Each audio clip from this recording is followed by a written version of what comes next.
tardes, estimados alumnos. Bienvenido a la clase número 2 de Puente. El tema de hoy trata sobre cargas en puente. Como objetivo de esta clase serán presentadas las cargas aplicables al diseño de puentes de vanos cortos a medianos. Cada tipo de carga es representada individualmente con su apropiada referencia a la especificación a AASHTO, aclarando o explicando dónde esta es apropiada e importante. Son representadas además otra terminología usada en el diseño de puentes. Se trata también de definir y explicar la razón de los requerimientos de las cargas utilizadas por la especificación AASHTO LRFB. Para ello hemos dividido el contenido de la clase en los siguientes puntos: clasificación de cargas, cargas permanentes y transitorias o temporarias. Carga permanente DC, DW y EV. Cargas de suelo EH, ES y ED. Sobrecargas gravitatorias LL y PL. Incremento por carga dinámica IM. Fuerza centrífuga CE. Fuerza de frenado VR. Fuerza de colisión de un vehículo CT. Cargas hidráulicas WA. Cargas de viento WL y WS. Y efectos debidos a deformaciones TU, TG, SH, CR, SE y PS. Entramos en materia. Cargas y solicitaciones de los puentes. Para el diseño, evaluación y rehabilitación de puente, tanto los de hormigón armado y pretensado como los metálicos y mixtos, deberán ser consideradas cargas y diversos efectos que determinan los esfuerzos solicitantes en su elemento. Las cargas y los demás esfuerzos actuantes son fijados por normas o reglamentos y en casos especiales son estimados por el propio proyectista atendiendo a los procedimientos constructivos empleados. Los reglamentos buscan de esta manera establecer requisitos mínimos necesarios para cuidar por la seguridad del usuario. Clasificación de las cargas. En la sección 3 de las especificaciones de la AASHTO se resumen las cargas y fuerzas mínimas a ser consideradas en el diseño de puentes, superestructura y subestructura. Esas cargas deben ser divididas en dos grandes categorías: carga permanente y carga transitoria o temporarias. Las cargas permanentes actúan sobre el puente por un largo periodo, usualmente por toda la vida útil. Incluye típicamente el peso propio de vigas y tablero, superficie de revestimiento, los guardarruedas, iluminación, las barandillas, utilidades y la presión de tierra retenida. Las cargas transitorias o temporarias que actúan intermitentemente y con intensidad variable. Las cargas transitorias típicamente incluye a las cargas gravitatorias debido a los vehículos, locomotoras y peatones. Asimismo, las cargas laterales debido a las presiones de agua y de viento, colisión de vehículos y embarcaciones. En adición, la fluctuación diaria y estacional de la temperatura debe ser considerada. Dependiendo del tipo de puente, también las solicitaciones debido a la afluencia y la retracción pueden ser importantes y en los apoyos aparece esfuerzo de fricción. Finalmente, el apoyo de la superestructura puede asentarse introduciendo esfuerzo en una estructura estáticamente indeterminada. Bueno, este es entonces un panorama de las cargas que probablemente aparezcan en un puente. Cargas de la especificación a AASHTO. En la sección 3 de la especificación de AASTO LRFD se resumen las cargas y fuerzas a ser consideradas. Cargas permanentes. DC, carga muerta de los elementos estructurales y no estructurales. DW, carga muerta de superficie de uso y utilidades. EH, presión de tierra, horizontal. EB, carga muerta de relleno de tierra. ES, sobrecarga de tierra. DD, arrastre o fricción negativa. EL, carga introducida dentro de la estructura en el proceso constructivo. Locked in. Cargas transitorias.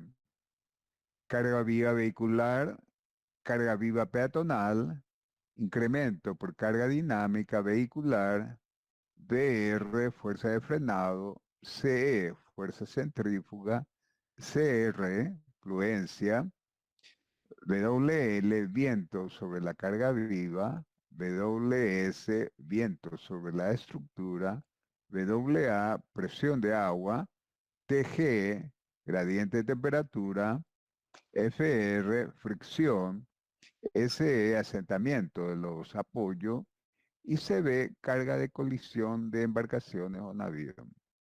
Las cargas permanentes. Si bien el término carga muerta es a menudo usado como sinónimo como carga permanente, hay una distinción que debe ser hecha. Para esta discusión, las cargas permanentes son divididas a continuación en tres categorías principales. Las cargas muertas sobreimpuestas y las presiones. Las cargas muertas. La carga muerta incluye el peso de los elementos estructurales y no estructurales. Son definitivamente cargas permanentes y deben ser incluidas en cualquier análisis. Elementos no estructurales se refiere a algunos ítems como guardarruedas, parapetos, barreras, señalizaciones, iluminación, etc. Cargas muertas sobreimpuestas. En puente compuesto mixtos, la carga muerta sobreimpuesta son aquellas cargas colocadas sobre la estructura luego que el tablero ha fraguado y comienzan a trabajar con los miembros primarios para resistir las cargas. La carga muerta sobreimpuesto es un término que se usa generalmente en en los puentes mixtos, compuestos, por ejemplo, por vigas prefabricadas de hormigón pretensado y tablero, hormigonado in situ. Entonces, se denomina cargas muertas, aquellas cargas que se aplican después que el hormigón in situ haya fraguado y colabora con el hormigón prefabricado en la absorción de las cargas. Presiones de tierra. Existen tres tipos de presiones de tierra. Presión de tierra EH, sobrecarga ES y fricción negativa o arrastre. Presión de tierra y desplazamiento del muro. La presión de tierra actuante sobre una pared o estribo puede variar con el desplazamiento de la pared.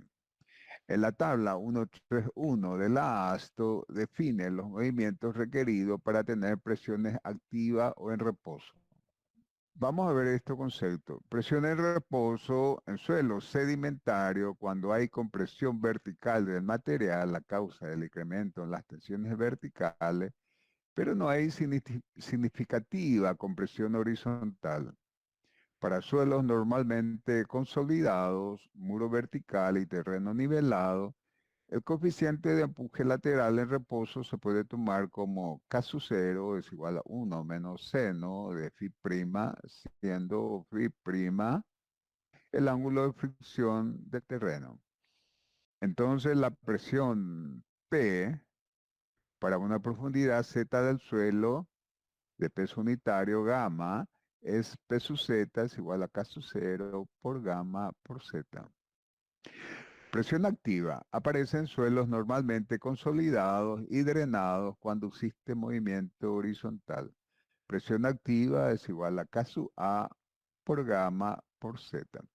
Entonces, cuando el movimiento del muro es pequeño debido al relleno de tierra, entonces se habla de que existe una presión en reposo. Sin embargo, cuando este desplazamiento es significativo, entonces estamos hablando de una presión activa. En el caso de la presión activa, caso A vale tangente al cuadrado de 45 grados menos phi sobre 2, o que lo que es lo mismo, 1 más seno de phi sobre 1 menos de seno de phi, y es denominado coeficiente de presión activa. Cálculo del empuje de tierra. La presión de tierra varía linealmente en forma proporcional a la profundidad. Se encuentra definida por la siguiente ecuación de la ASTO: presión es igual a K por gamma sub S por Z, donde P la presión lateral del suelo, gamma sub S es el peso unitario del suelo, Z es la profundidad por debajo de la superficie. Y K es un coeficiente de empuje lateral de tierra que puede ser K sub 0 en el caso de la presión en reposo, caso A en el caso de la presión activa y caso P en el caso de la presión pasiva. Se denomina presión pasiva cuando la estructura actúa contra el suelo. En el caso de que el suelo interactúe contra el muro, entonces hablamos de presión activa. Empuje vertical, EV. La presión vertical de tierra actúa en la cara superior de la zapata y en las caras enterradas inclinadas de pantallas de muro y estribo. La carga se determina multiplicando el volumen de relleno por su peso específico.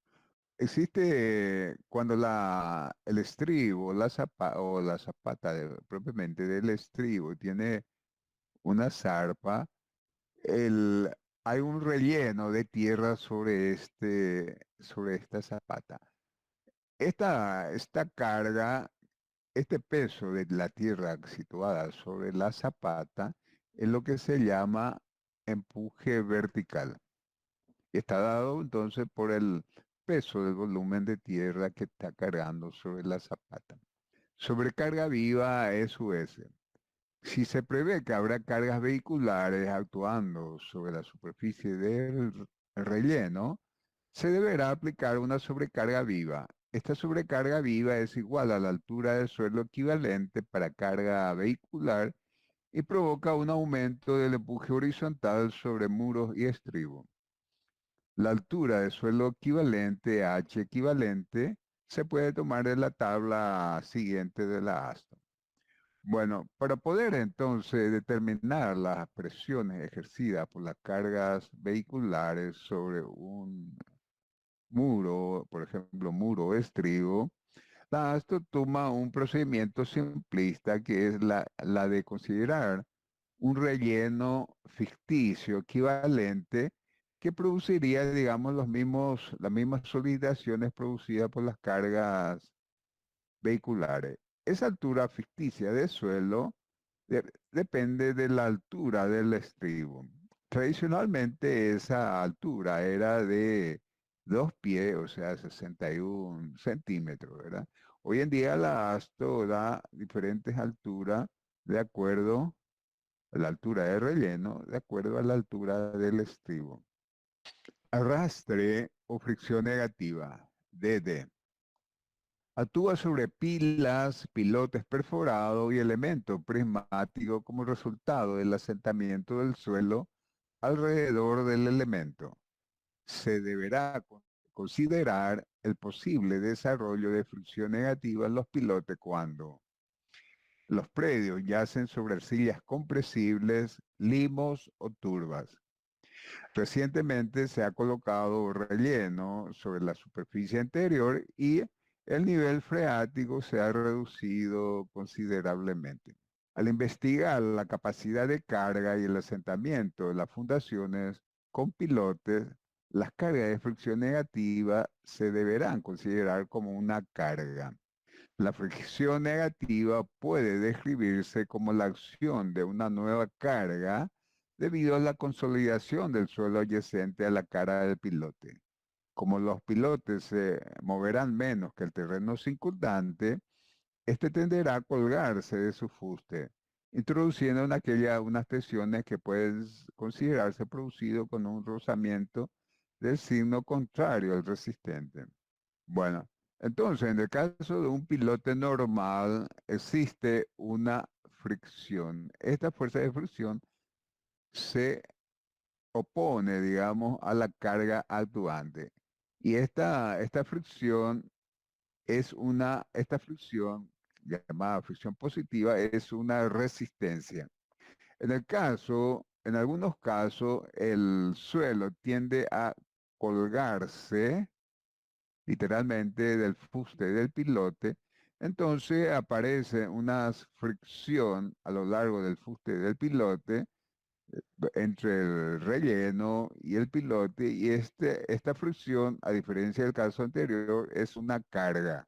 Un caso, por ejemplo, en que aparecería este caso es en el caso de un pilote, ¿verdad? En el cual se hizo un relleno detrás del estribo. Entonces, por efecto de este terreno, el suelo circundante al pilote tiende a consolidarse y tanto el relleno como el suelo circundante al estribo tienden a colgarse del mismo. Hay que tener, hay que tener mucho cuidado con este hecho. Cargas transitorias o temporarias.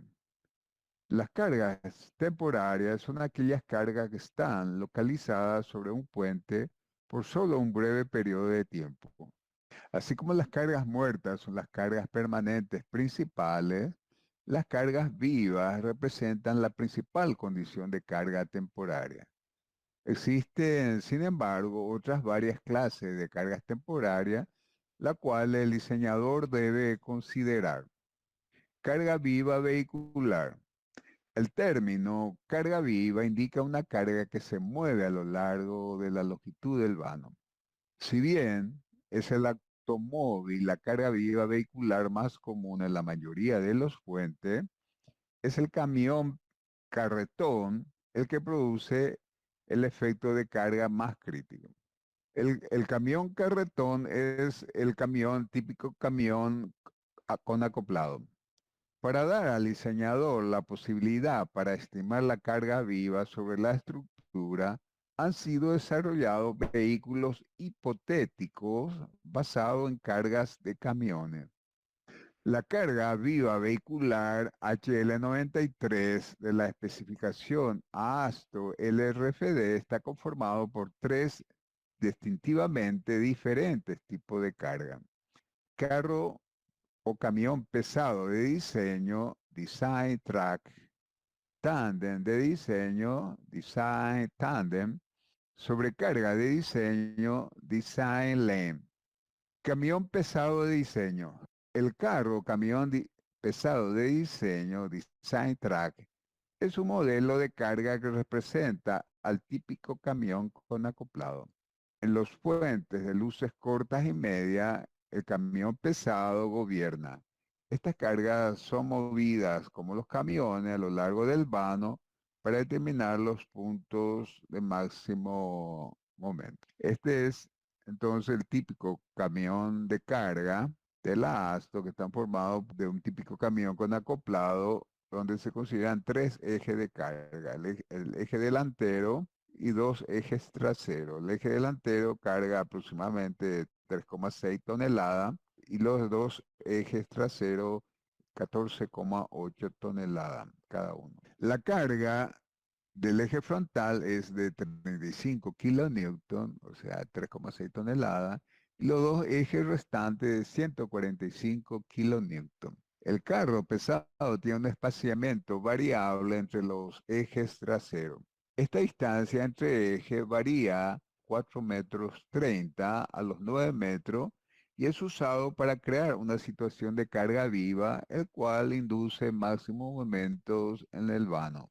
Tándem de diseño, Design Tandem, es un vehículo con dos ejes con 110 kilonewton separado a 1,20 m. es usado para máximo momento negativo en puentes continuos. Bueno, hay casos que la longitud del puente no es suficiente para que quepa, digamos, un vehículo, un traje de diseño.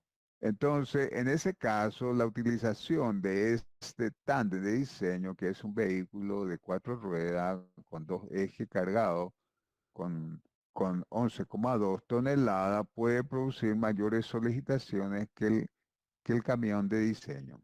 La misma cosa, el camión de diseño tiene un eje, la distancia entre eje de los ejes de carga es normalmente 4,30 m. Pero en algunas situaciones en que la colocación del tren, el eje trasero puede producir mayores solicitaciones, por ejemplo, momento negativo en una vía continua, este eje trasero puede desplazarse hasta los 9 metros. Entonces, normalmente esta distancia de 14 pies, o sea, 4,30 m, pero eventualmente se puede trasladar hasta los 9 metros. Sobrecarga de diseño. Consiste en una sobrecarga uniformemente distribuida de 9,3 newton por milímetro y es asumida que ocupa la región de 3 metros transversalmente. Esta equivale a una presión de 312 kilogramos por metro cuadrado aplicado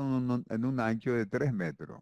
Esta sobrecarga emula una caravana de camiones y no es interrumpida a menos que sea favorable, en donde son colocados en forma de parches de carga de vanos alternados. El efecto del carro pesado de diseño y el tándem de diseño deben ser sobreimpuestos con el efecto de la sobrecarga de diseño. Esta combinación de carga de eje y carga distribuida da un mejor cubrimiento para los esfuerzos que la antigua norma ASTO estándar. La nueva combinación de vehículo es designada por la especificación ASTO LRFD como cargas para puente HL93 y fue aprobada obviamente en 1993. Bueno, cuando se hicieron los estudios para la implementación entonces de la nueva ASTO, conocida como la ASTO LRPD, se encontró que en algunas situaciones, por ejemplo, en el caso de que todos los vehículos estén quietos en un tren de vehículos, por ejemplo, sobre un puente, entonces pueden aparecer solicitaciones mayores a los creados exclusivamente por el camión pesado. Entonces, para compensar, digamos, este error, entonces se introdujo una carga distribuida en un ancho de 3 metros. Esta carga distribuida era de 312 kilogramos por metro cuadrado, distribuida en todo el ancho de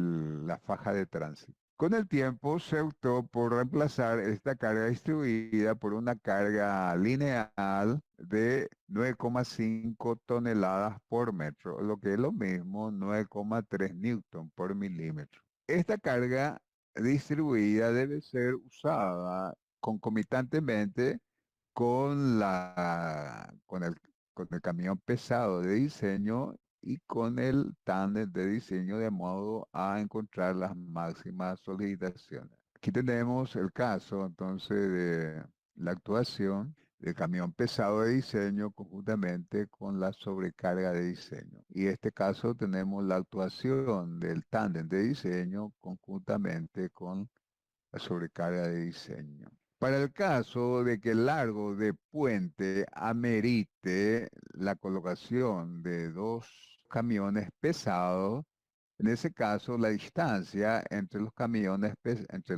el eje trasero del uno y el eje delantero del otro debe ser de 15 metros.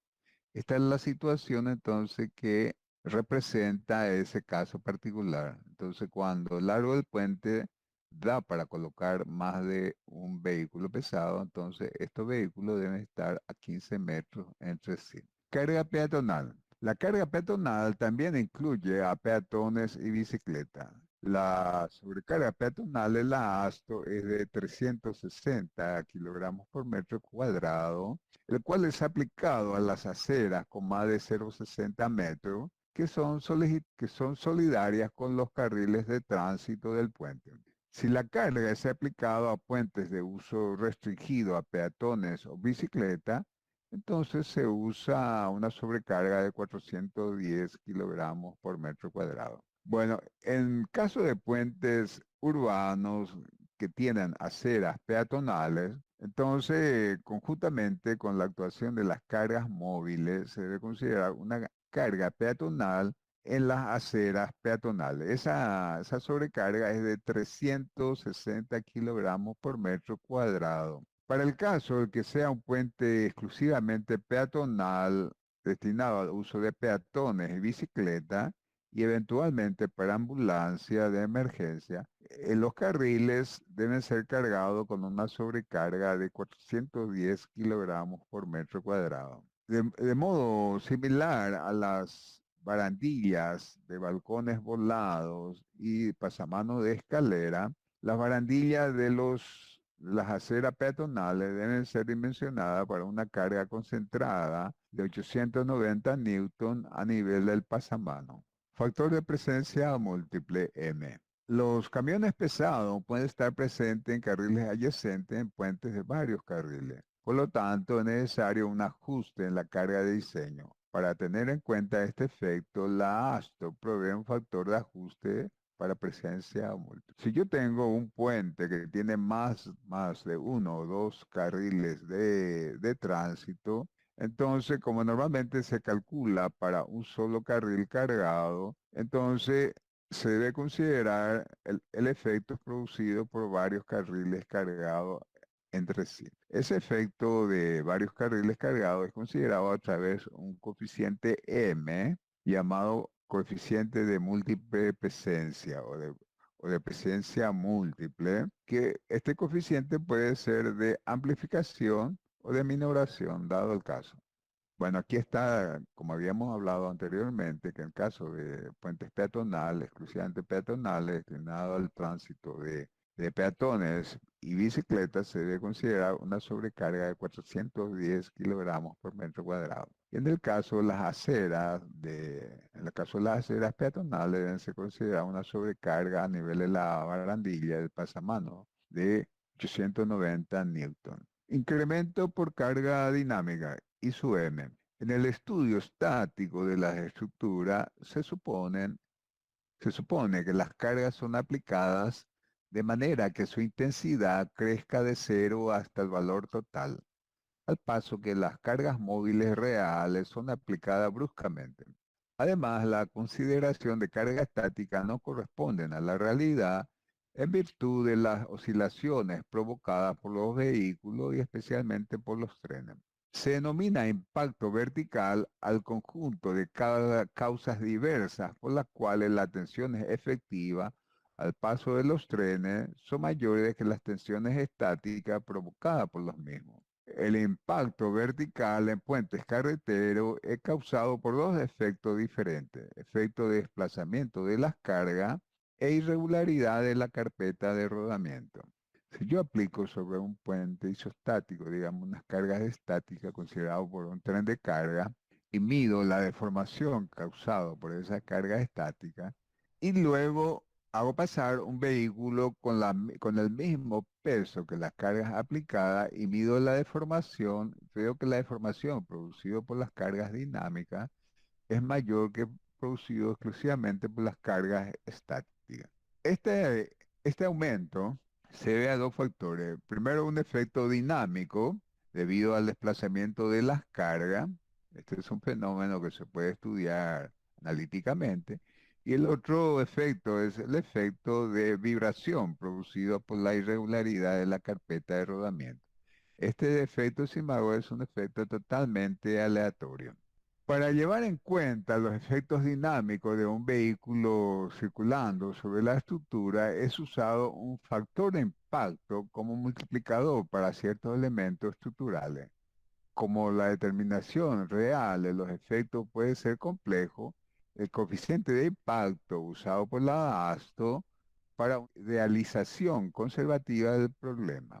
Como los efectos producidos entonces por las cargas tanto dinámicas como efectos vibratorios, su estudio es muy complejo. Entonces la antigua norma ASTO, optó por la aplicación de un coeficiente denominado coeficiente de impacto para tener en cuenta esa amplificación de las solicitaciones. Con la norma ASTO LRFD se introduce el nuevo término denominado incremento debido a la carga dinámica. O sea, el coeficiente de impacto es cambiado por el término incremento debido a la carga dinámica y que es usado por la ASTO y que es abreviado con IM.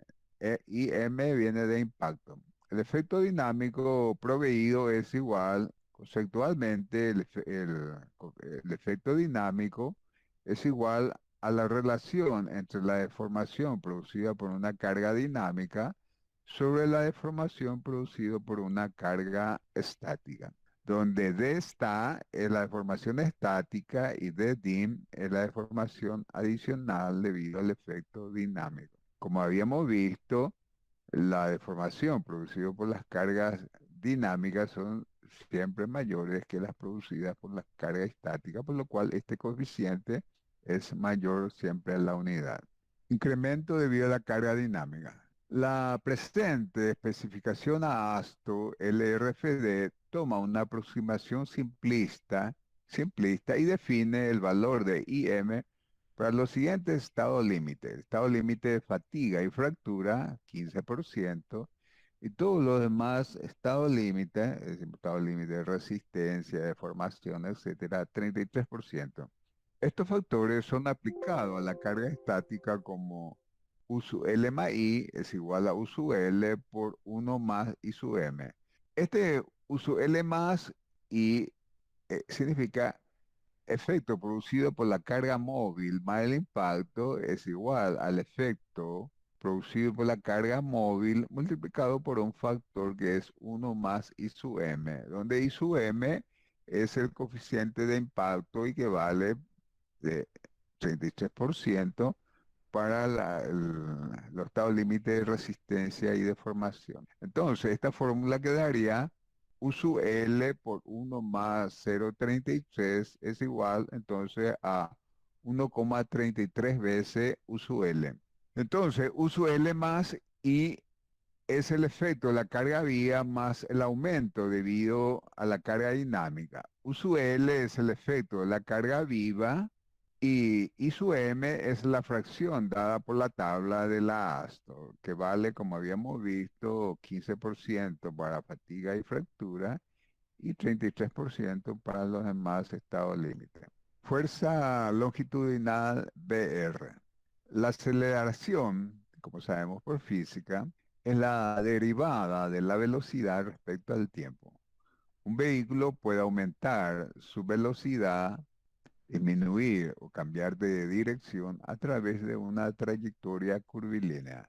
Todos estos efectos producen una aceleración del vehículo que causa una fuerza entre el tablero y el vehículo.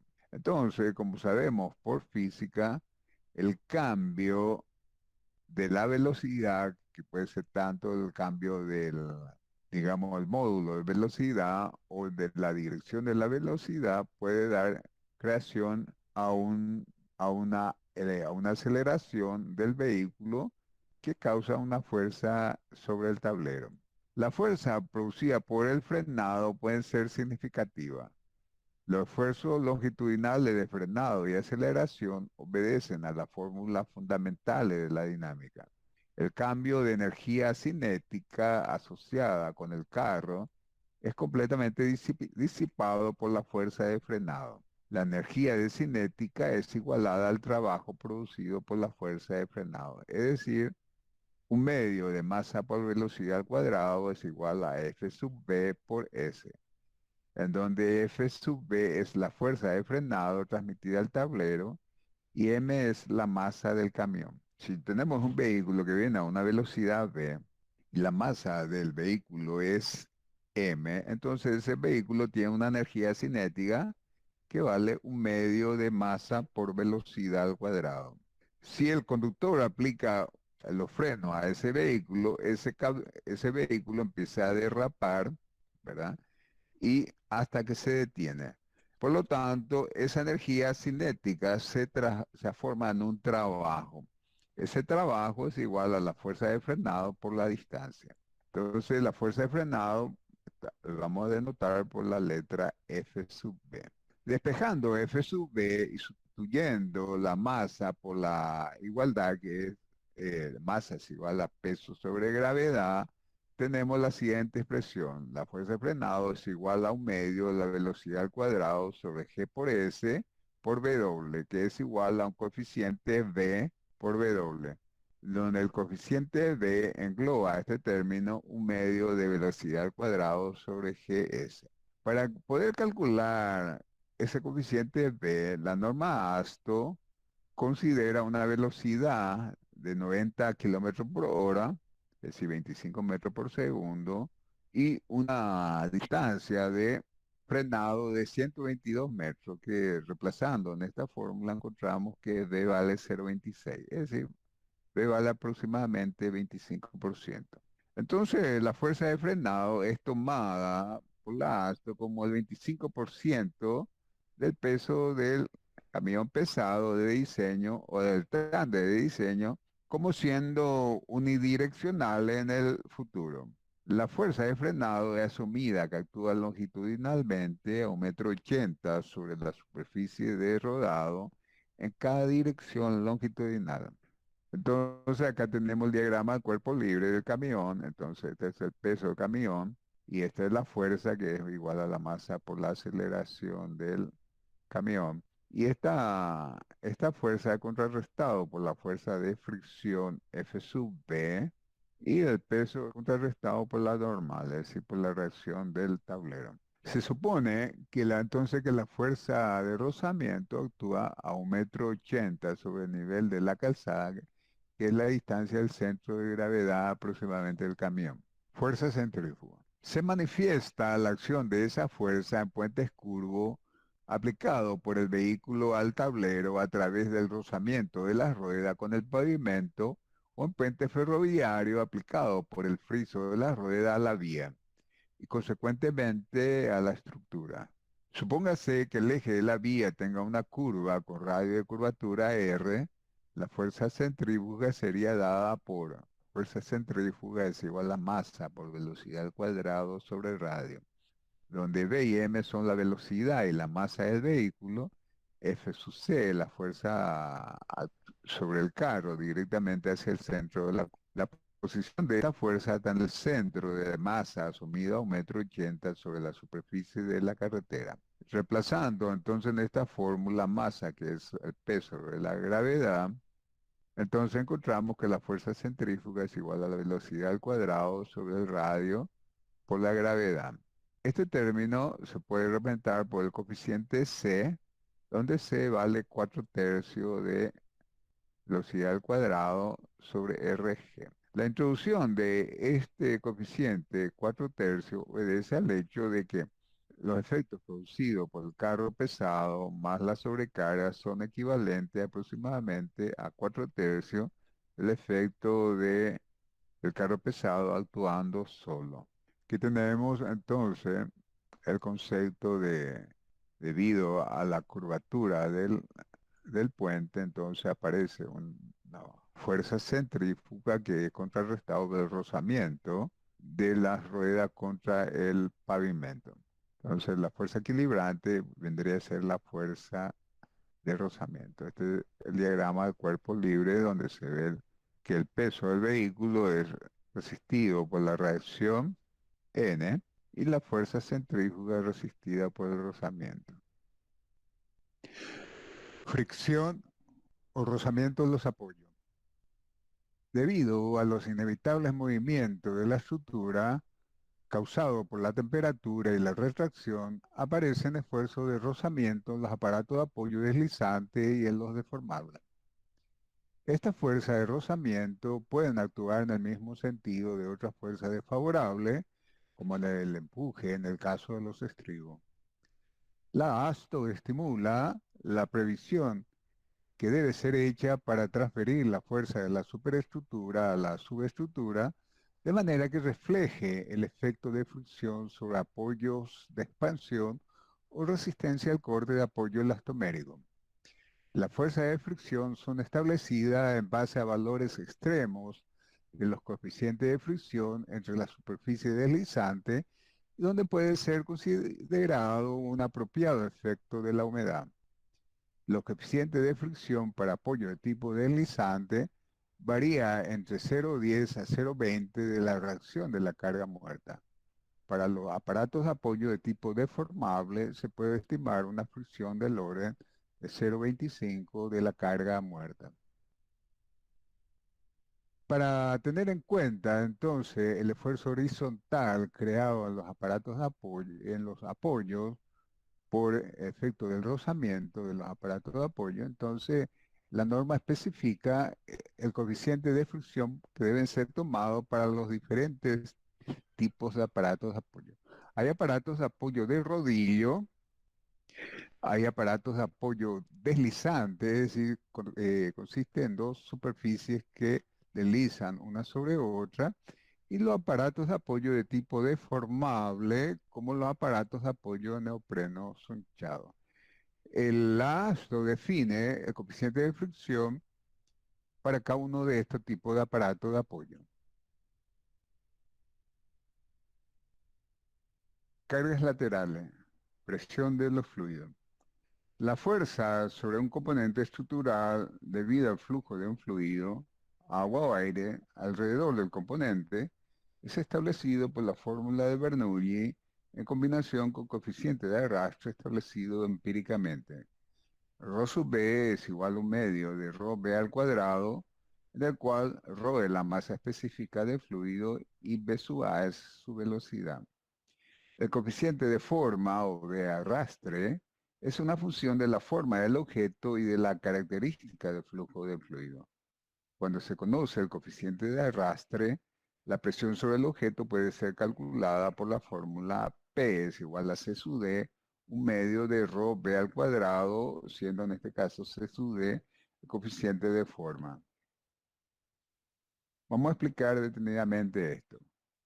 Experimentalmente se comprueba que la presión media en A es aproximadamente 0,8 de P. También que la depresión media en B es menos 0,4 de P. El empuje total sobre el área A es entonces W 1,2 A por P. Esto indica que existe un factor de forma que vale 1,2 en este caso. En el caso general tendremos que W vale C sub D por A por P, siendo C sub D el factor de forma. Cuando un fluido en movimiento entonces incide sobre un objeto, sobre la cara del objeto actúa una presión, pero del otro lado del objeto actúa una depresión. La suma de la presión más depresión normalmente es mayor que la presión media P. Y a ese aumento de la presión media P se le llama coeficiente de forma, pues depende de la forma del objeto. Es diferente si el objeto es rectangular, si el objeto es circular, si tiene forma de rombo, etc. Presión de viento. La norma ASTO da los criterios para el cálculo de la presión de viento en puente. Esta es considerada como una presión uniformemente distribuida normal al eje del puente. La presión básica de la ASTO es calculada para una velocidad de referencia de 160 km por hora y una densidad estándar de viento de 1000 kilogramos por metro cúbico, incluido un incremento de 100% debido a la ráfaga. Para puentes medios y cortos son usados valores conservadores, suponiendo una presión uniforme repartida de 244 kilogramos por metro cuadrado. Esta presión, BWS, no debe ser menor que 440 kilogramos por metro sobre tramos de viga en sentido transversal al puente y de 220 kilogramos en el sentido longitudinal del puente. El viento debe ser considerado también actuando sobre el vehículo. La carga es de 146 kilogramos por metro aplicado a 180 centímetros sobre la superficie de la carpeta de rodado y de 60 kilogramos por metro en sentido longitudinal. Ambos se suponen actuando simultáneamente. Bueno, vamos a explicar este párrafo. Entonces la ASTO utiliza la fórmula anterior vista, la fórmula de Bernoulli modificada, considerando un ρ de 1000 kilogramos por metro cúbico para el aire, ¿verdad? Y una velocidad de referencia de 160 kilómetros por hora, más un aumento del 100% debido a la ráfaga.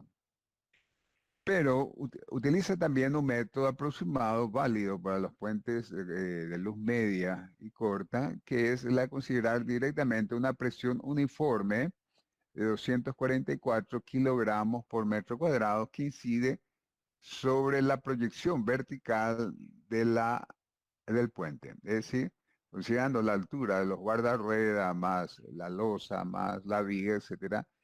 Entonces se supone que el viento actúa sobre la proyección de la sección del puente con una presión media de 244 kilogramos por metro cuadrado. Como el viento puede actuar en forma oblicua al puente, entonces se considera también la actuación de una carga de 220 kilogramos por metro en el sentido longitudinal del puente. Asimismo, debe ser considerado que el viento actúa sobre la carga móvil que transita sobre el puente y se debe considerar una carga de 146 kilogramos por metro en el sentido transversal y un 60 kilogramos por metro en el sentido longitudinal. Ambas cargas se suponen que actúan simultáneamente. Presión de agua, WA. El agua que corre contra y alrededor de la superficie produce una fuerza lateral directamente sobre la estructura, así como basura que puede acumularse bajo el puente. Habíamos encontrado que la presión en un fluido era proporcional al cuadrado de la velocidad. La ASTO usa la siguiente ecuación. Presión es igual a 51,4 por C sub D por V. Aquí C sub D, el coeficiente de arrastre, que depende de la forma del elemento estructural, y V es la velocidad del agua en estado límite de servicio en metros por segundo. El valor de C sub D es un coeficiente adimensional. Los coeficientes de arrastre establecidos por la ASTO son C sub D para pila de sección semicircular, para pilas con terminaciones cuadradas 1,4 y pilas con terminaciones en el ángulo de 90 grados menos 0,8. Si la estructura está orientada a un ángulo respecto a la corriente, debe ser hecho un ajuste. Bueno, entonces la ASTO utiliza esta fórmula que es derivada de la ecuación de Bernoulli, ¿verdad? Donde C sub D, el coeficiente adimensional, y C sub D es un coeficiente para que esta expresión salga en kilogramos por metro cuadrado. La ASTO estándar utilizaba una expresión más sencilla. La presión del agua sobre la infraestructura del puente se puede calcular, según la ASTO estándar, como K por V al cuadrado, donde V es la velocidad del agua en metros por segundo y K es un coeficiente dimensional que depende de la forma del objeto, que vale 72 para pilas con terminaciones cuadradas, 35 para pilas circulares y 26 para pilas en forma de rombo. Aquí podemos ver claramente que las pilas con terminaciones cuadradas tienen más empuje que las de rombo, ¿verdad? O sea, entre todas las secciones, la forma de rombo es la que presenta entonces el menor arrastre a la corriente. Fuerzas debido a las deformaciones. Temperatura TG.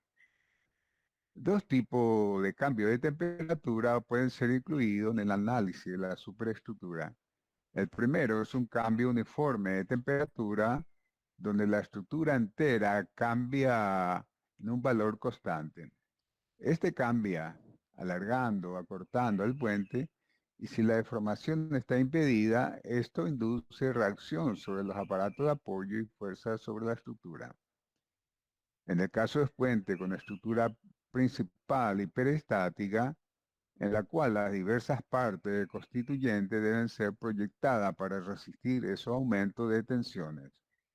En puente con estructura principal isostática, esas deformaciones de origen térmico deben llevarse en cuenta solo en el proyecto de los aparatos de apoyo.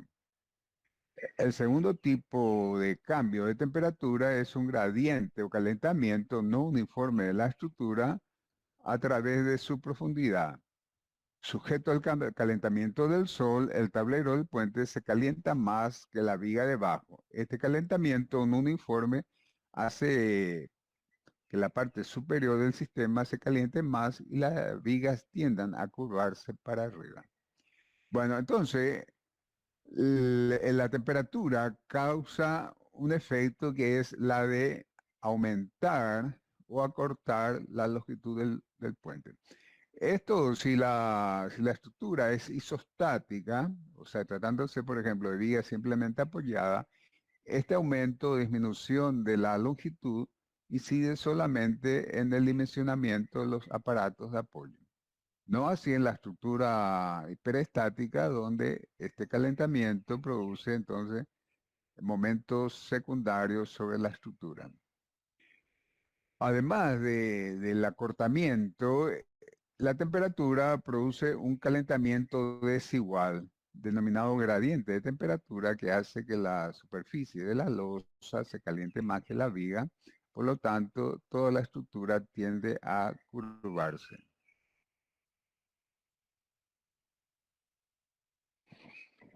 Retracción. Los efectos de la afluencia y la retracción pueden tener efectos sobre la resistencia estructural, fatiga y condiciones de servicio. La retracción está asociada con la pérdida de humedad por evaporación. Deformaciones de retracción entre hormigones de diferentes edades o composición deben, por lo tanto, ser evaluadas debido a que pueden producir tensiones internas. Para los efectos de la retracción del hormigón, valen consideraciones absolutamente análogas a las que se hicieron sobre la variación de temperatura. Valores para el cálculo de la deformación de fluencia pueden encontrarse en el libro específico del hormigón armado. Entonces, la retracción lo que produce en realidad es un acortamiento de la longitud del puente y ese fenómeno normalmente se asocia para el cálculo de los aparatos de apoyo sumado a la temperatura. Entonces, el efecto de la retracción se transforma se trata de manera análoga al tratamiento que se le da a la temperatura. Fluencia CR. La fluencia es el incremento de la deformación en el tiempo bajo carga constante. Fluencia CR. La fluencia es el incremento de la deformación en el tiempo bajo carga constante. Factores que tienden a incrementar la fluencia incluyen cargas a edades tempranas, usar hormigón con alto contenido de agua-cemento y exposición del hormigón a condiciones de secado. La deformación del hormigón bajo carga sostenida es generalmente 1,5 a 4 veces la deformación inicial, dependiendo principalmente de la madurez del hormigón en el tiempo de la carga. La fluencia puede ser más crítica y severa en estructuras donde los efectos asociados pueden ser transferidos a la subestructura, por ejemplo, en construcción de puentes por dovela. Tanto la fluencia como la retracción son altamente dependientes del material y del sistema estructural involucrado y por lo tanto lo veremos más adelante. Bueno, como ustedes saben, la fluencia es el aumento de la deformación de la estructura sin que haya un aumento de la carga. Este fenómeno es particularmente importante en algunos tipos de estructura, como en el caso de los puentes pretensados y de los puentes en arco, donde deben ser estudiados con mayor detalle. Asentamiento. Los movimientos de los soportes pueden ocurrir debido a deformaciones elásticas o inelásticas de la fundación. Deformaciones inelásticas son movimientos que tienden a permanecer y crear acciones permanentes. Entre esos movimientos pueden incluirse los asentamientos, debido a la consolidación, inestabilidad o falla de cimentación. Algunos pueden ser debido a cargas aplicadas al puente, otros son independientes de la carga aplicada al puente. Esos movimientos pueden ser tratados como carga y son llamadas deformaciones impuestas de los apoyos. Las acciones debidas a deformaciones impuestas en estructuras estáticamente indeterminadas son proporcionales a la rigidez. Es mayor en estructura rígida que en la flexible. La estructura estáticamente determinada no desarrolla ninguna acción interna debido al asentamiento, el cual es una de las pocas ventajas inherentes del sistema estáticamente indeterminado. Bueno, en los apoyos de los puentes y en las pilas de los puentes puede ocurrir asentamiento. Ese asentamiento pueden ser asentamientos de tipo elástico, en el caso de consolidación de arcillas, por ejemplo, o pueden ser deformaciones no elásticas, como en el caso de que haya una falla del terreno en ese punto y entonces existe un asentamiento no elástico. Estas deformaciones de las pilas producen, en el caso de la estructura hiperestática, solicitaciones grandes que deben ser tenidas en cuenta. Así, por ejemplo, la norma alemana DIN obligaba a verificar a las pilas con un asentamiento mínimo, ¿verdad? Y también a considerar la posibilidad de un giro de la estructura para prever la posibilidad de que haya de este asentamiento.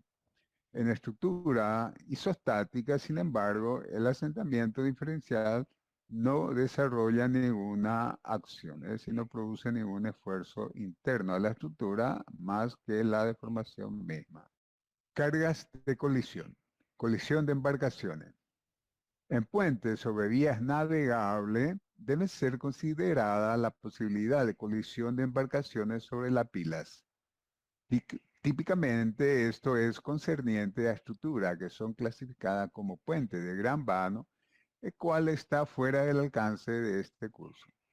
Bueno, entonces en los ríos navegables puede haber choques de embarcaciones o trenes de barcaza, en este caso, sobre las pilas. La norma ASTO especifica claramente la manera de cómo debe ser tratada, digamos, el efecto de la colisión de barcazas sobre la pila, como pueden ver en este dibujo. Pero, como dice el texto, esto está fuera del alcance de este curso. Colisión de vehículos. Los estribos y pilas situados a menos de 9 metros del borde de la autopista o dentro de una distancia de 15 metros del eje de la vía, debe ser diseñado para una fuerza de 1800 kilonewton posicionado a una distancia de 1200 milímetros sobre el suelo. En el caso contrario, se debe emplear una protección consistente, por ejemplo, en una barrera de 1,10 m de altura situado a 3 metros del componente protegido. Cuando la pila o cualquier elemento del puente esté a menos de 9 metros del borde de la autopista, se debe de considerar la posibilidad de un impacto de vehículo, para lo cual debe ser diseñado para una fuerza de 1800 kN actuando a 1,20 m sobre el suelo. Si se quiere obviar esta verificación, se debe de colocar una barrera, por ejemplo, de 1,10 m de altura a 3 metros del componente protegido. Colisión sobre los guardarruedas. La fuerza de colisión de un vehículo con la barrera y parapetos debe ser también llevada en cuenta. Entonces, existe la posibilidad cierta de que haya un impacto del vehículo contra las barreras de protección y también sobre los parapetos. Por lo tanto, esta fuerza debe ser considerada. Aquí tenemos las cargas que actúan sobre un parapeto y la manera de calcular la fuerza transmitida por este impacto entre el parapeto y la losa. Aquí tenemos un esquema de las cargas que actúan sobre un parapeto. Bueno, con esto damos fin a la clase de hoy. Le agradezco a todos los que permanecieron hasta el final del video y esperamos encontrarnos Dios mediante la próxima semana. Gracias por su atención.